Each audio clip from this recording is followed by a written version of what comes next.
meeting to order. Let's start off with the Pledge of Allegiance. I pledge allegiance to the flag of the United States of America and to the republic for which it stands, one nation, under God, indivisible, with liberty and justice for all.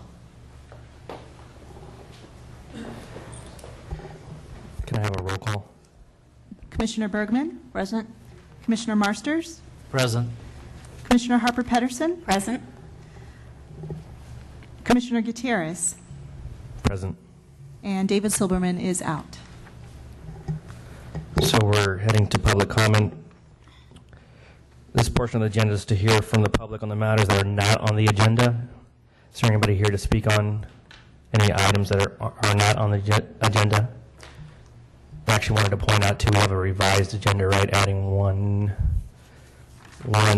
sub-point, basically, and that is under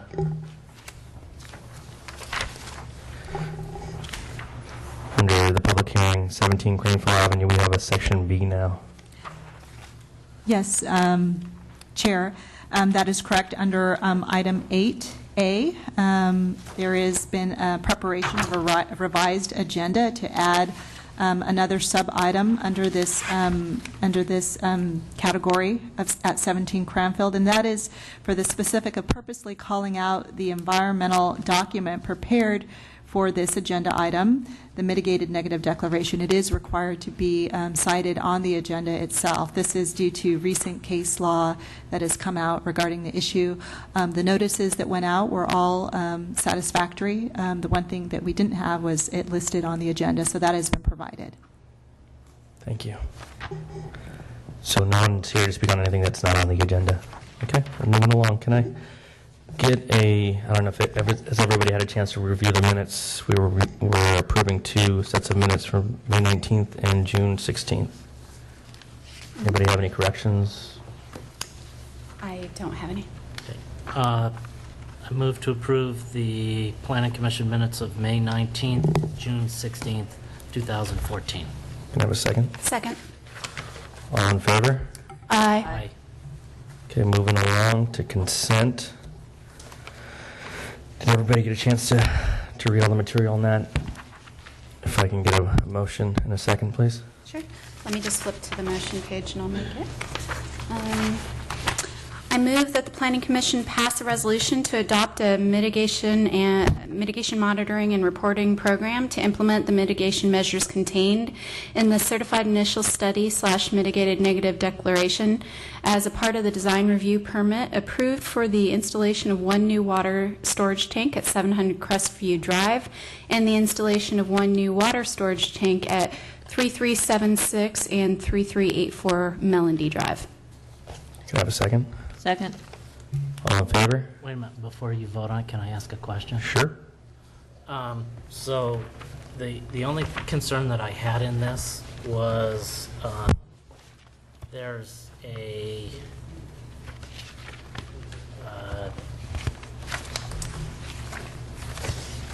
post a publicly visible sign with a telephone number and person to contact the city regarding dust complaints. This person shall respond and take corrective actions within 48 hours.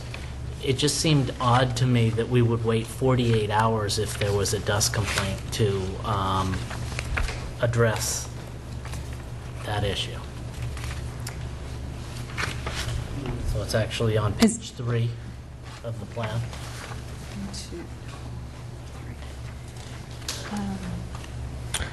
Table 1. Error. AIR-1. So Commissioner Marsters, are you suggesting a change in the time or an yeah. explanation of why that time is given? I'm sort of wondering if this is standard procedure or not, but I see. 48 hours just seemed to me like you're not really willing to solve the problem. You're just, the dust. May have settled. Is that kind of okay? I see what you mean. Perfect. No pun intended, the dust may have settled. Yeah, especially after 2 days. Yeah, through the chair, is the commission suggesting making a modification to the previously approved mitigation measures of the MND for the project? Is that? I guess the question is that an approved mitigation that is already there. I understood Oh. that the phone number would be there, but did we approve a 48-hour time of reporting and addressing the concerns? Yes, I'm sorry, thank you for that clarification. The mitigation measures that are in this table are, basically drawn verbatim from the mitigated negative declaration that was approved for the Cal Water Tank project. Okay.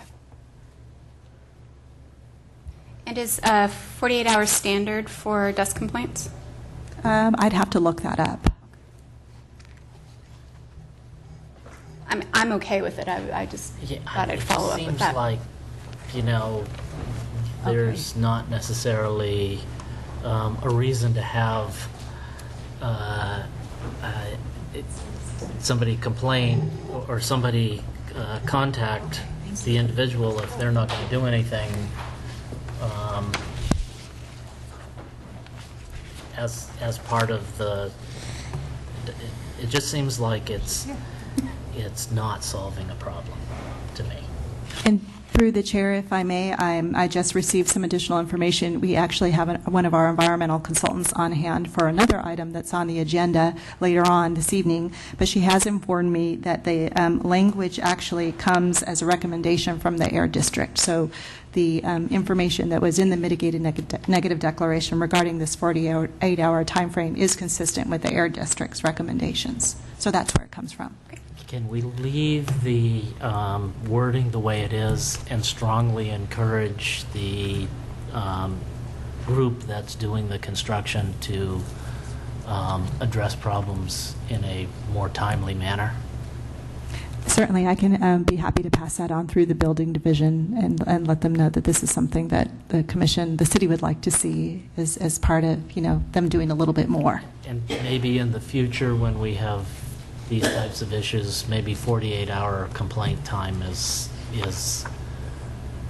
for certain things, that's probably fine, but for other things, it should probably reflect the issue and how long that's going to be. Thank you. Any more discussion? So there's a motion and a second. All in favor? Aye. Any opposition? Okay. Moving along to new business, 1525 Cherry Street and 700 Chestnut Street, APN 050-141-040, 050-141-370, 050-141-360. Consideration of request to grant an extension of time for filing a final parcel map.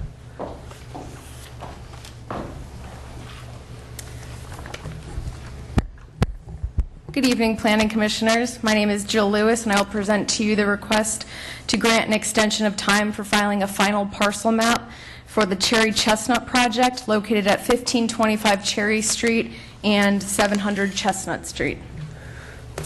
To refresh your memory, this is the project site, which is at the southeast corner of the intersection of Chestnut and Cherry Streets. A little background. On September 8th, 2008, the Planning Commission granted approval of a project which included a plan of development, which thereby amended the zoning ordinance and zoning map, a request for conditional use permit, architectural review, and grading and dirt haul permit approval, and a tentative parcel map certificate.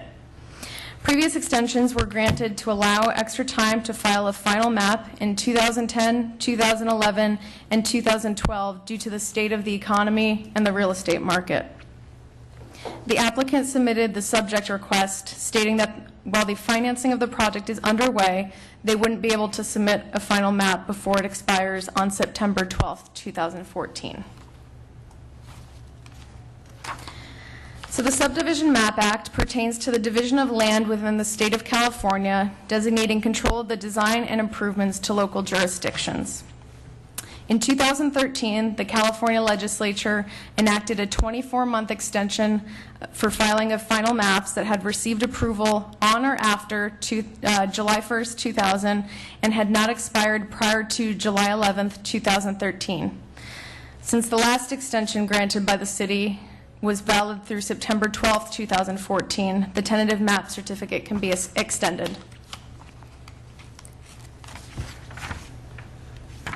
So it is recommended that the Planning Commission approve the request submitted by Mr. Dan Rottinghouse on behalf of Cherry Chestnut Development LLC to extend the approval date to file a final parcel map for 1525 Cherry Street and 700 Chestnut Street for a period of 2 years with an expiration date of September 12th, 2016. This would be the formal motion, should you choose to make it, and at this time, I'm available for any questions that the commissioners may have of staff. I just have one question. It's more procedural. I thought I had read that the code doesn't limit the number of extensions. I'm just curious if that's the case, if I read that right, that we could, in theory, extend this continuously 2 years forever.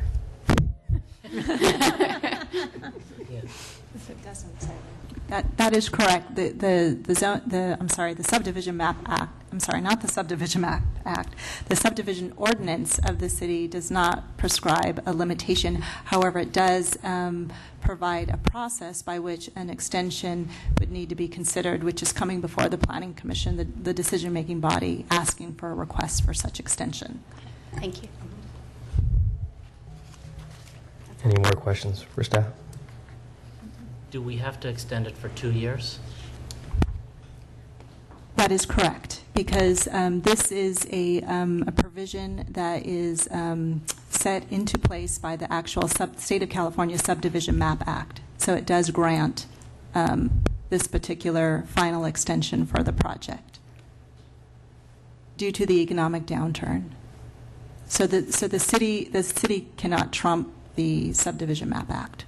Right, but that's where I'm sort of, you said this final extension, and then she's talking about the fact that you can't extend it, you can extend it indefinitely, but it sounded to me like you were saying this final extension, is that, where's the inconsistency there? Right. So the city cannot be more restrictive than the state. So the city's subdivision ordinance does not conflict with the state, but the state is providing developers to take advantage of this additional extension, where the city cannot deny it in this particular instance. But if the following this extension that's granted through the state's requirement, the city could take a different action, I suppose, following September 2016. So in 2016, we could deny the request to extend? If they haven't exercised it by then, the city could, yeah. But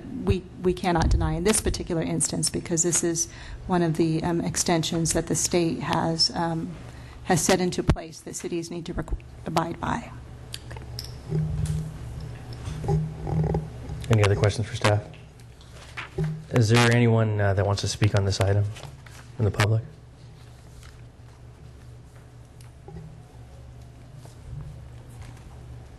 Okay.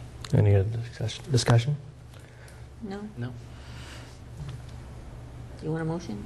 Can I get a motion? Okay. I move that the Planning Commission approve the request from Mr. Dan Rottinghouse to extend the approval date to file a final parcel map associated with the construction of 1525 Cherry Street and 700-050-141-370, 050-141-360 for a period of 2 years with an expiration date of September 12, 2016, and that the tentative parcel map certificate shall be amended to include, as shown in bold type and underlined on the tentative parcel map certificate, and extended to September 12, 2016 by the Planning Commission on July 21st, 2014. Second. Any discussion? All in favor? Aye. Aye. Any opposition? Okay, moving along. Public hearing. So the procedures for public hearing, staff will present a report on the history, physical features, et cetera, on the application, followed with the staff's recommendations. The applicant will make a presentation. Thereafter, interested members of the community may speak on the proposal. When all interested parties have had an opportunity to be heard, the hearing will be closed and no further discussions from the floor can be held. The commission will then consider the evidence and make its recommendation. If you challenge a public hearing item in court, you may be limited to raising only those issues you or someone else has raised at public hearing described in this notice. The public notice or written correspondence delivered to the city at or prior to the public hearing Speakers should fill out a speaker's form. I guess they're still probably found at the door, maybe not. Okay. And hand it to the recording secretary prior to addressing the commission. The speaker should come to the microphone to speak since the meeting is being recorded. This will assist staff in preparing the minutes, and we are hearing item A and B together.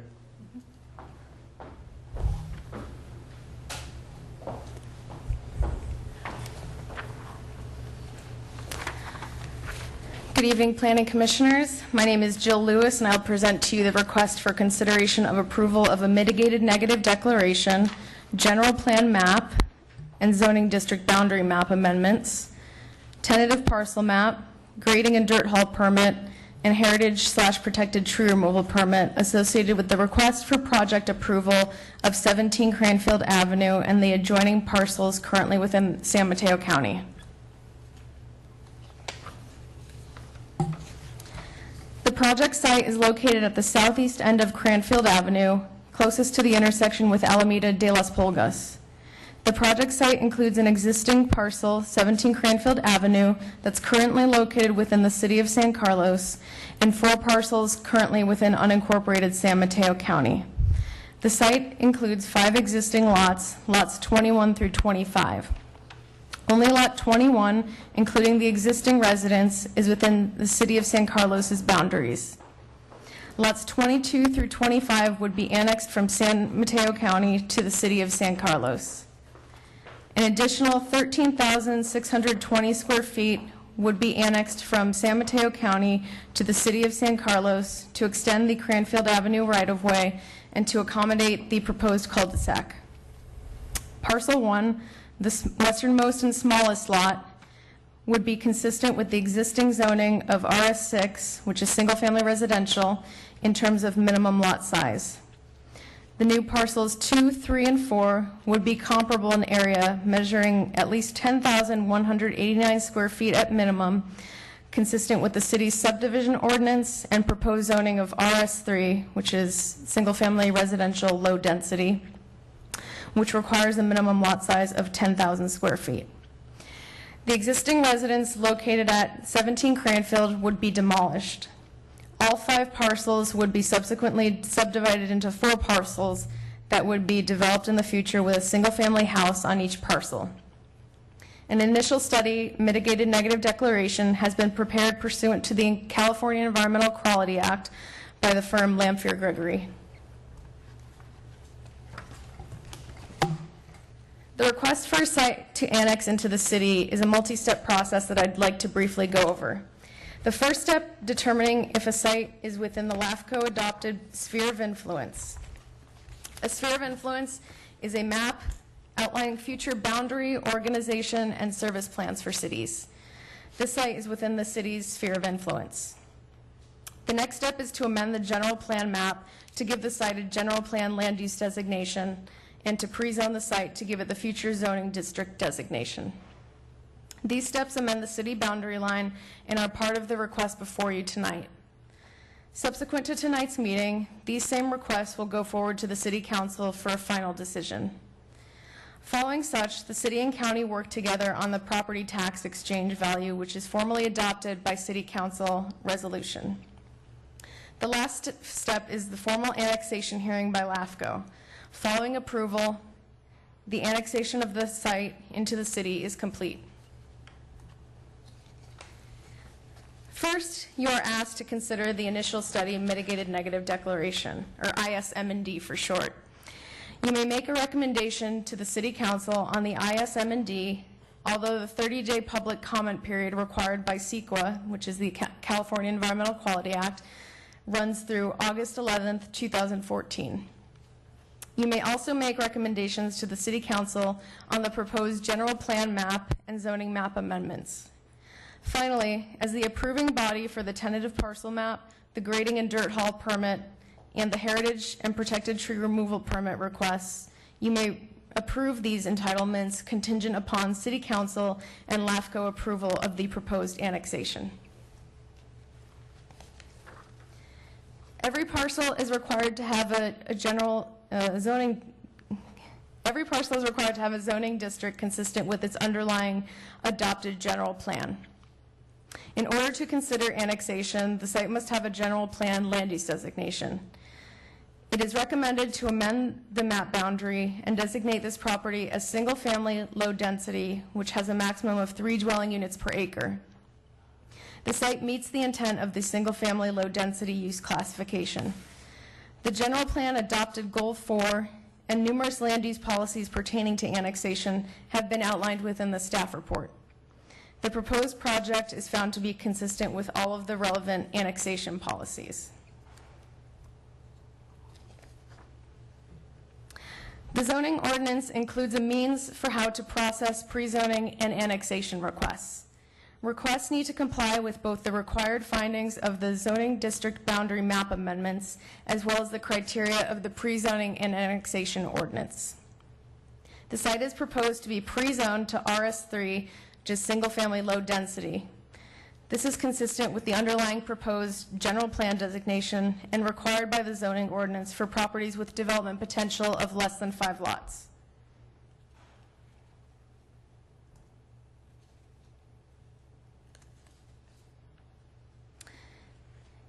As required within the pre-zoning and annexation chapter of the zoning ordinance, the project site consisting of 17 Cranfield Avenue and the adjoining parcels currently under the county's jurisdiction is contiguous to the city boundary, and provisions will be made to become contiguous to a city street. A fiscal impact analysis has been prepared by RSG, an economic development and consulting firm, to evaluate recurring revenues and service costs that may be associated with the project. RSG's report shows that the existing service levels provided by police and fire are enough to cover the future development of 3 new lots. There would even be a small fiscal benefit to the city from property taxes generated by the 3 new parcels. Connection to city sewer, water, and storm drain lines would be extended from the existing utilities along Cranfield Avenue. This image provides a visual of which land is currently within the city's jurisdiction and which land is proposed for annexation.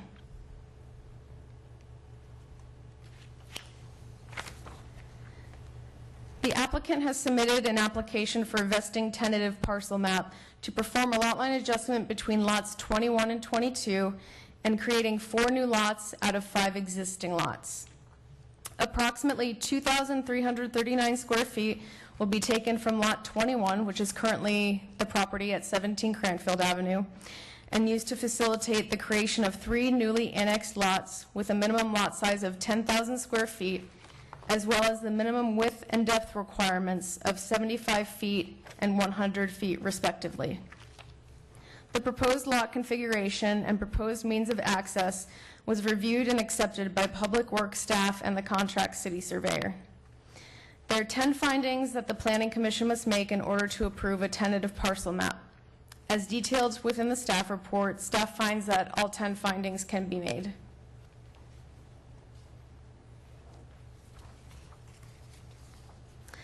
This is the proposed subdivision map, which shows the new lot configuration and proposed easements.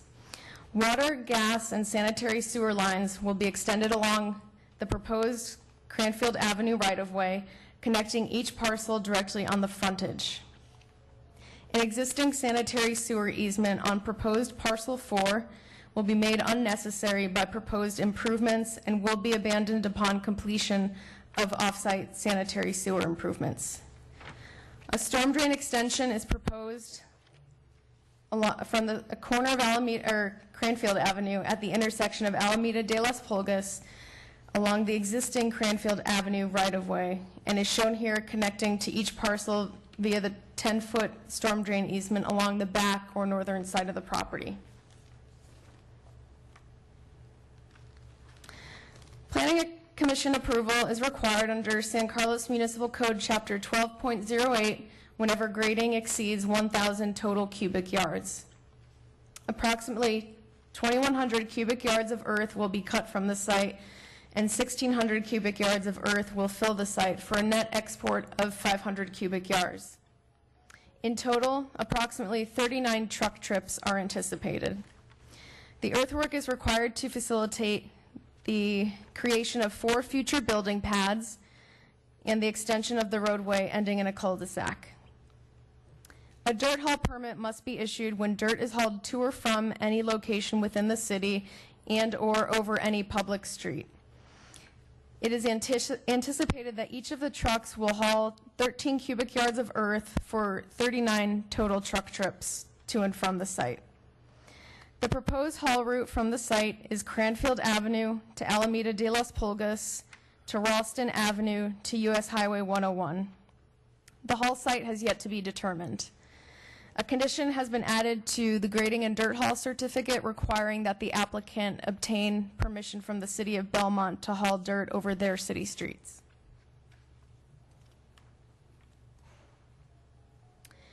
An arborist report was submitted by the applicant that details the size and condition of the trees 9 inches and larger in diameter, with recommendations for preservation and protection during roadway construction.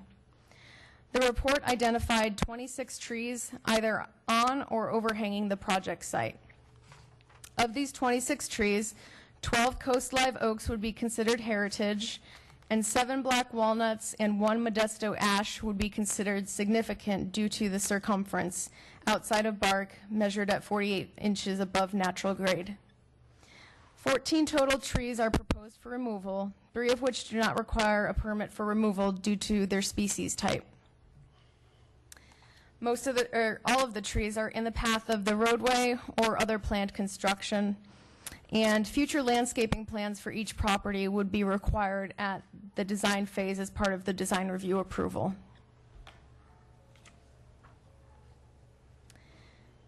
An ISM&D has been prepared by Lamphere Gregory, a city-chosen environmental consultant pursuant to the California Environmental Quality Act, to identify any potentially significant environmental effects associated with the specific merits of the project itself. There are 17 different environmental factors that must be considered as required by CEQA when considering the requested project entitlements and overall development of the project.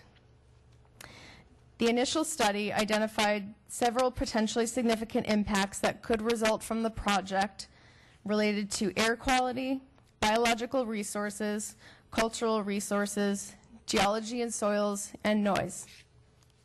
However, since the initial study concluded that these impacts could be mitigated to a level of insignificance, a mitigated negative declaration was prepared.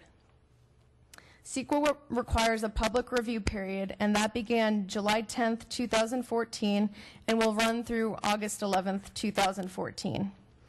Although the 30-day period continues on after this public hearing, the Planning Commission can still recommend that the City Council adopt the mitigated negative declaration based on the findings within the ISM&D.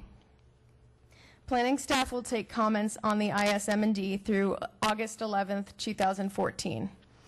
Thus far, planning staff has received no comments on the environmental document.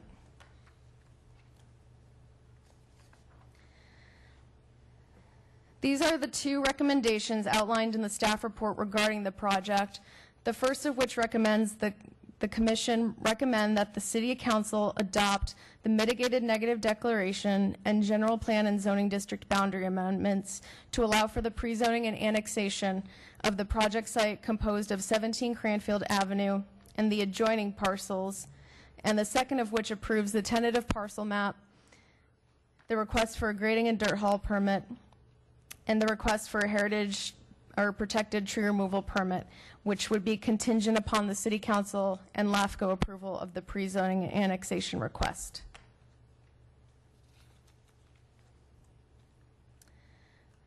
These are 2 out of the 4 formal motions you are asked to make this evening, with the 3rd and 4th motions on the next slide if and when you are ready to make them. With that, I am happy to answer any questions you may have of staff. The applicant is also here this evening with his civil engineer, and they can be available to answer any questions you may have of the specific project design. Also, Rebecca Gordon is here representing Lamphere Gregory and is the primary ISM&D preparer who can answer any questions pertaining to the environmental document. Thank you. Any questions for staff?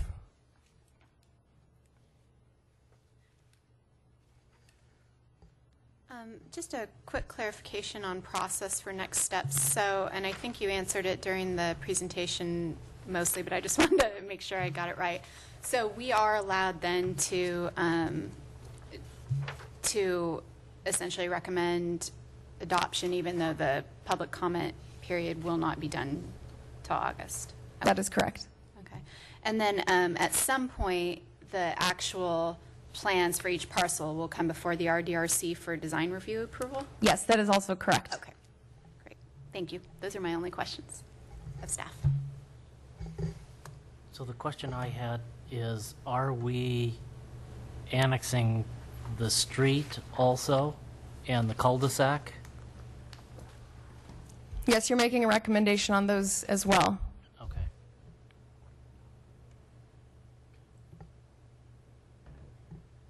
Shannon. There's several trees that are suggested being removed. Could you explain one more time why there were so many? They're in the path of the roadway or planned construction.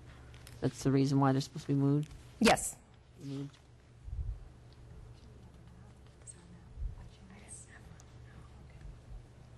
There were no, or I don't believe I read anything regarding problems with birds nesting at that point, or there was a provision to actually do removal or clearing outside of the nesting times? I believe there's a mitigation measure that speaks to that, and Rebecca Gordon can help you answer that. Is this on? Yes? I think so. So I'm Rebecca Gordon with Lanfear Gregory, primary report preparers. We did include mitigation that would require a pre-construction nesting survey and then recommendations from the biologist, either avoidance, wait for the nesting to be fledged, or remove the nest. So. And there was a specific rat that there was a nest that was found there, but am I correct in my understanding that if that rat nest was removed, it would not have a negative impact on the overall population of that species? That's correct. Okay. Thank you. Any other staff questions? None for me. Okay, so I'm going to open it up to public comment. So I have one speaker card right now. Is there anybody else that wanted to speak in regards to this? Okay. So let's start with the first speaker. And I'm going to unfortunately butcher the last name, Mr. Azrawal. I had two main concerns. The first was the amount of dirt being hauled from the site. It would impact, I guess, existing residents and people who live there. They have to kind of face the dust. So my question is there any suggestion or how to contain the dirt so that people who actually live there don't have to inhale all that dirt while the construction is going on? And in particular, I have allergies that I don't want. And I'm next door. I'm at 11 Cranfield, which is adjacent to all the three lots. So I want to see some containment of during construction and dirt hauling that doesn't leave all my house messy and dirty. The second, I guess, related on that point is you're gonna haul 30 trucks on that street, and probably when the construction starts, you're gonna have 30 more loading lumber and all that stuff. 3 years ago, our street was in very bad condition, and then you guys repaved it, which is good. I don't want to end up having a bad street again after all the construction's done, and we're back to what it was 3 years ago. So I want to see something based on that. And I guess the third related comment is, I guess there was some plan shown about the storm drain system, but the way our street is right now it's kind of ad hoc. People have kind of built drains and tried to mitigate some of that storm drain system. But I would like to see the plans for, I guess it doesn't concern me so much, but people down the hill, they see, water going to their front yards. And I don't know if it's part of the site's development, or it can be extended to the city, to the whole street, the storm system. Because I don't think there is any storm system in our street.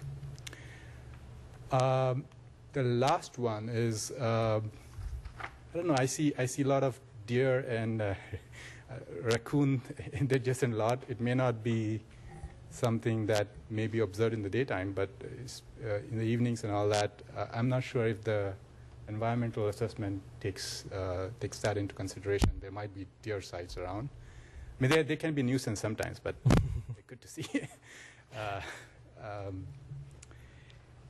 And one other thing was the existing 17 Cranfield has, I don't know, is it RS6? Yes, R6. Okay. How much is the existing square footage of that one? It's over 8,000 square feet Oh, currently. Okay. Yeah, I was just making sure that when you annex it, it's going to be similar to all the other RS6 in the lot. And the final comment is, I mean, the general street, our general houses on our street are usually small houses, like up to 3,000 square feet. And and the adjacent street, Club Drive, is where all the big houses are with 3 stories and more than 4,000 square feet. I'm assuming that, and I saw some plans that when you actually get the RS3 lots, which are the 3 big houses, 4,000 square feet, I'm not sure if it's going to conform to the neighborhood. 4,000 square feet houses on a street which has all 3,000 or less. I'm not sure if it's going to stand out and make it not look conformant to the general street. So those were my main concerns. Okay, thank you. Can we start addressing some of those? The dust in the air, that construction management procedures take care of most of that stuff, right? Yeah, and it's also a mitigation measure in the environmental document. Okay. And they have to spray down the Yes. The dirt, yeah, Yep. dust. I would like to see, I know it's part of the construction. I'd like to see a fence or some kind of fence to my lot, because I'm just adjacent to that. Before starting any construction or anything, I would like to see a good 6 or 8 feet fence to my lot, so that I don't have to face all the dirt in my lot.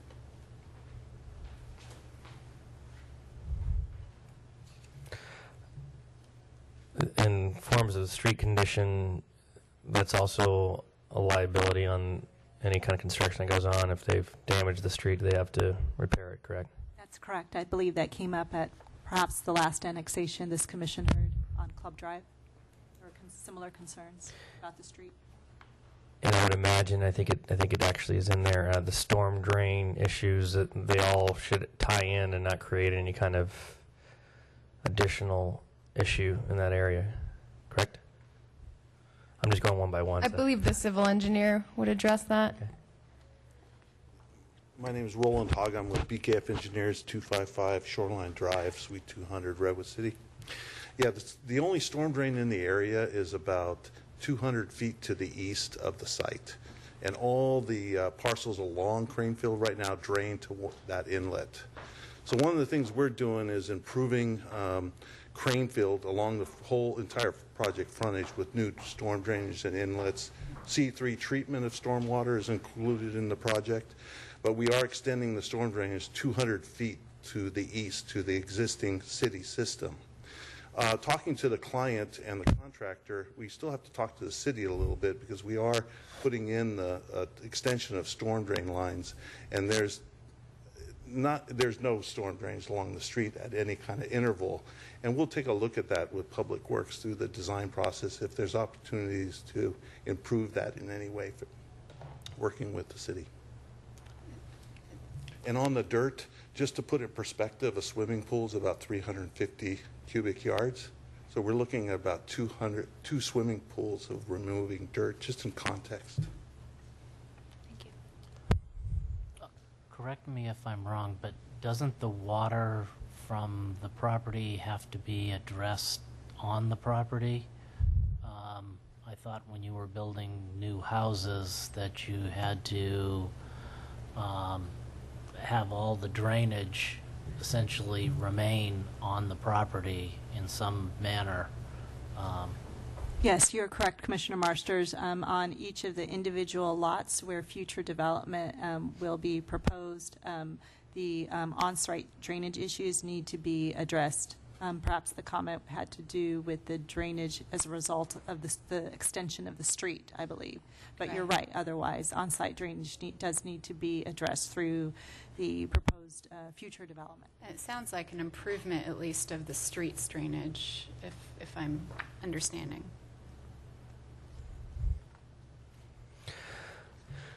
The issue with deers and raccoons, was that taken into? When I read the, I did read Okay. about raccoons, not so much deer. I didn't read about deers, yeah. Okay. But we'll- Sure, if I can respond. Sure. We did have a biologist out there. They looked at all the species out there, and there are common species out there.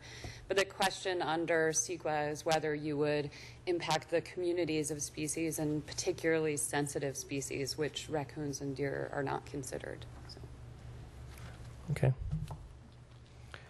And then there was another issue of size of homes after the annexation that would come into play in RDRC, correct?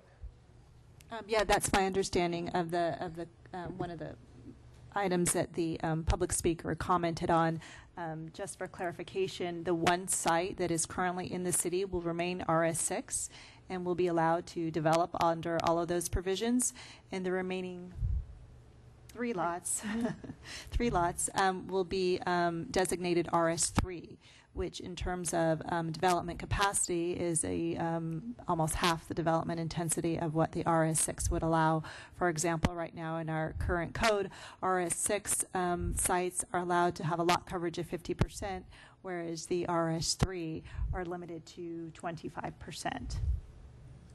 So the amount of area that you can cover is more limited when you're under RS3. So there'll be one RS6 and then 3 RS3 lots. Oh, that's good. Great. So I think I covered most of all those items, right? Great. Okay, so I'm going to move on to the next speaker, Patrice Breton.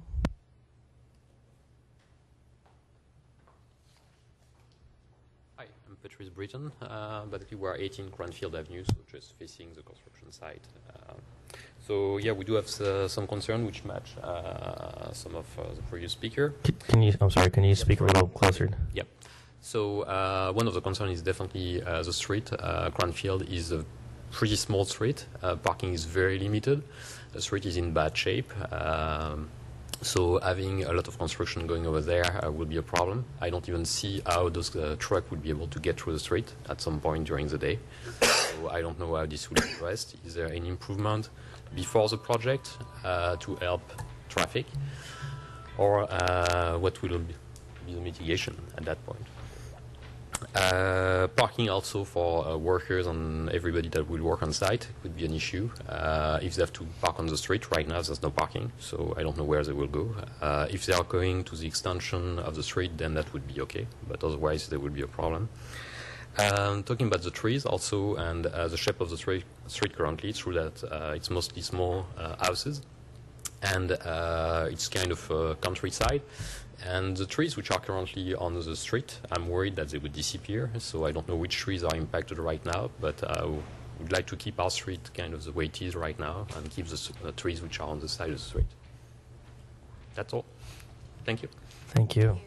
Can we see which the area that the trees are going to be or suggested to be removed? Because visually, is there a way to see in our packet where the trees are? It's in our Should be- packet. Yeah, it should be in your packet within the page. arborist report. Yeah, it's on the back. Or actually, a larger size copy is available in your plan set. Oh, okay. But we don't have a slide for that, right? No, Okay. sorry. Okay, so I'm just going to summarize. Same question about the street and the issues with the condition of the street. Parking, now I know we've dealt with this before. Parking is part of, again, construction management procedure and correct? That's correct. When these projects come forward for design review, they will be routed through to the different city departments, and at that time, Public Works sets forth and requires applicants to submit a construction management plan, which includes and addresses the parking of the vehicles and general operations of the street. I know And ensure that the street is still, open for the public to travel through. I know in previous residential situations that we looked at, some of them have been able to stage construction parking on site. Is that something we can require of this project? Well, that typically would be addressed through the design review process when we have an actual development application Got it. proposed.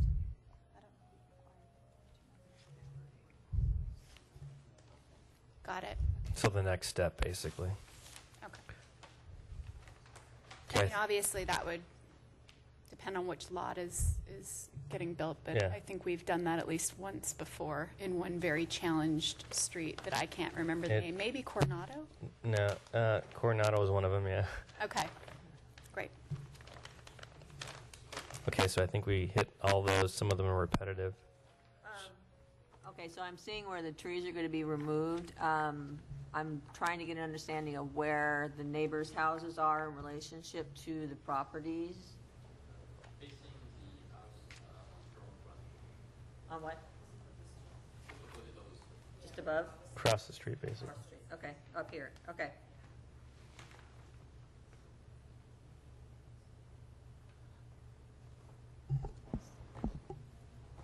So it does look to me like a lot of the trees that are sort of along the street and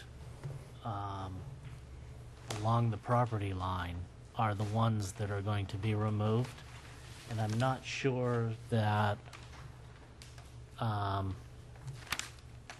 that they necessarily need to be removed to actually build the buildings. And so that concerns me. Which specific trees? Like,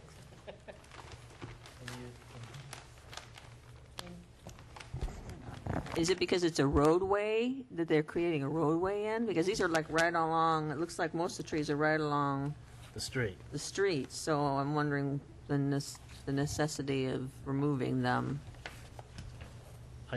Yeah, I sort of understand the one that's in the middle of the road, and maybe the one that is in potentially where they want to put a driveway,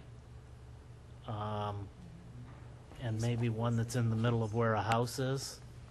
But there's an awful lot of trees that it looks to me like I'm just not sure why they need to be removed, especially in particular the two trees or the three trees that seem to be right along the property line of the other property that would, in effect, screen some of the new houses from the neighbors. Is there somebody who could speak to that?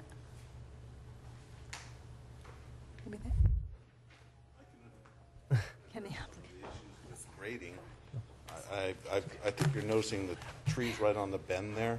There's Well, these yeah, here especially up and- along the top and Yeah, the ones along the road, we have to meet the geotechnical concerns when we're grading in this area. So the grading associated with the street will go well past the limits of the street in order for the street to be constructed to city standards and geotechnical issues met and so forth. So many of the trees within the street or within 10 feet of the street will be removed or damaged as part of that To process. be damaged because of the grading that has Right. to occur for geotechnical Correct. reasons? Correct. Okay.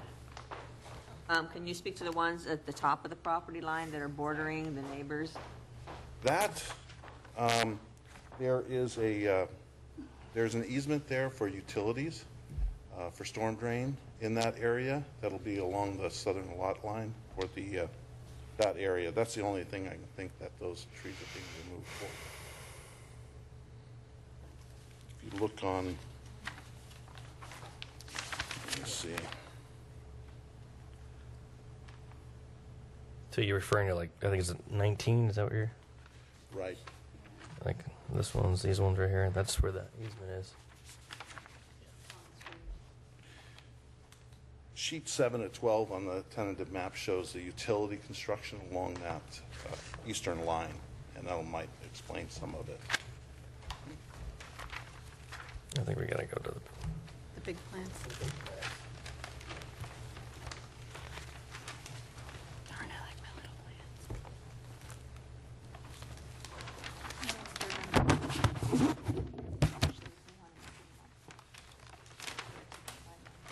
Can you give me that number again? Pardon? What number? It's sheet 7. That shows the underground utilities along the easterly line of the back of parcels 2, 3, and 4, and they're collective stormwater treatment facilities that'll be on each lot. The area adjacent to the a neighboring house has a 10-foot easement within this project that will be placing that utility in.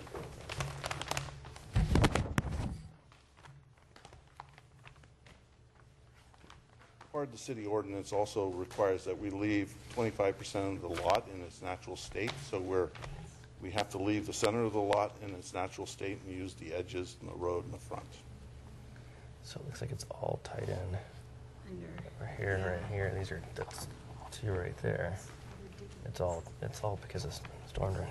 That is what it looks like to me. Does it look like there's overhead lines that are going to be put in that would end up needing the trees to be removed?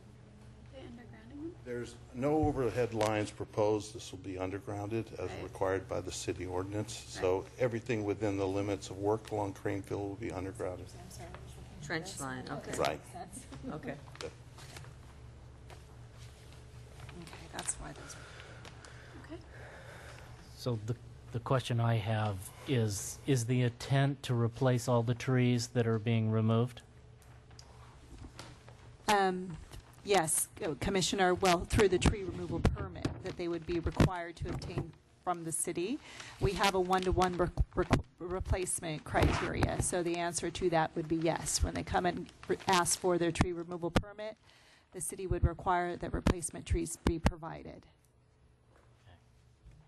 And can I encourage that those be placed strategically so as to block views from one neighbor to the other? Yes, you can do that. There are requirements that the development will have to abide by when they do come forward for a design review permit to construct a new home. There's requirements in the landscape ordinance that a certain number of trees be provided for every square footage of new development. So they'll be at minimum required to do that in conjunction with the replacement tree, and also the requirement to provide at least one of those trees as a street-oriented tree.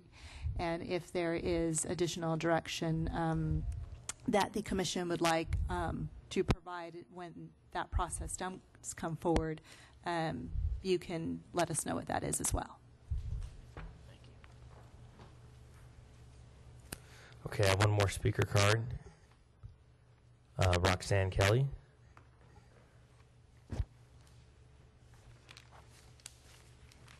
Hello. My family owned that property that we've just sold to Paul, and I've been living in the house on number 17 for quite a while. I can assure you the only impact to the deer will be they won't be able to eat the plants I've put in anymore. It might be helpful, the neighbors, Paul and Caddy and some of the others who live up at the top of the street, they're really great folks, and I would really like it if maybe someone could come out and tell them which trees are going. And also there was a survey that was done where it showed where the road was going to be widened, but we have some questions on, does that mean there'll be curbs there or sidewalks or whatever? So maybe at some point before things start rolling, someone could just kind of come out and let the neighbors know. I think maybe that would help. Thank you. Thank you. Is there anyone else that wants to speak in regards to this item? All right, if not, can I get a motion to close the public hearing? I move we close the public hearing. Second? Second. All in favor? Aye. All right. Aye. I wasn't seconding that motion. All right, discussion.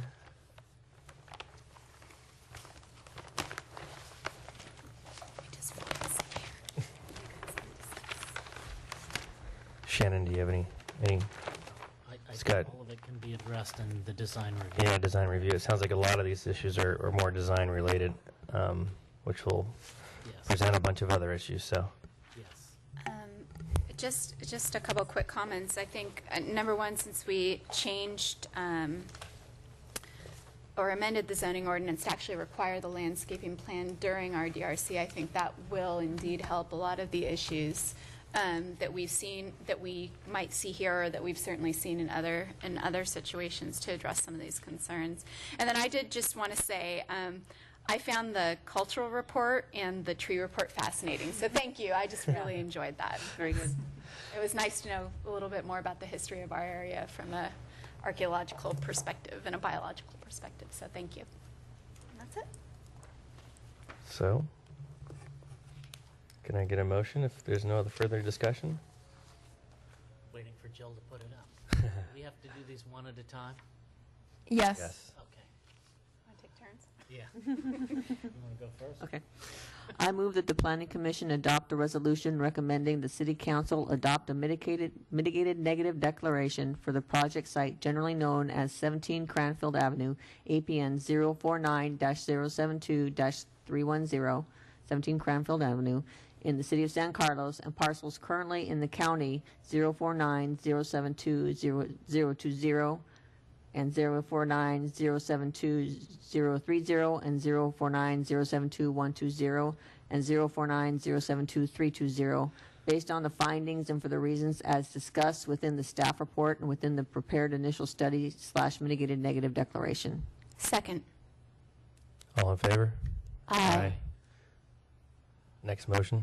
I move that the Planning Commission adopt a resolution recommending the City Council adopt a general plan amendment for the properties adjoining the property known as 17 Cranfield Avenue, APNs 049-072-020, 049-072-030, 049-072-120, and 049-072-320, to a land use designation of a single-family, low-density, 3 dwelling units per acre, based on the findings and for the reasons as discussed within the staff report.